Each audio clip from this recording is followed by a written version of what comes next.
આજે મમ્મીએ મને બેસાડી દીધી કપડાં ઘડી કરવા અને પછી કપડાં ઘડી કરીને આપણે આવી ગયા જમવા. જમીને પછી અમે લોકો દિવ્યાને ઘરે મૂકવા આવ્યા, પણ ઈ કે મારે તારા ઘરે જ હાલવું છે, ઉતરવાનું નામ જ નહોતી લેતી.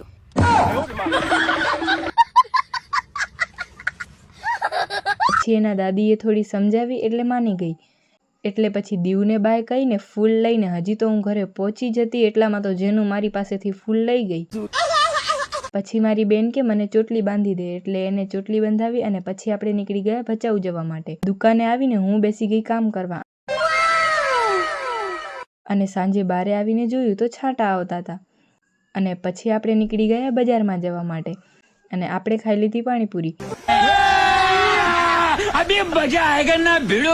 પાણીપુરી ખાઈને ભાઈને ત્યાં એક પાર્સલ દેવાનું હતું, એટલે પાર્સલ દઈને પછી આપણે નીકળી ગયા ઘરે જવા માટે. ઘરે આવીને હું બેસી ગઈ ભખીઓ ઉતારવા, પણ નાના છોકરાઓ સરખી રીતે ઉતારવા જ ના દે.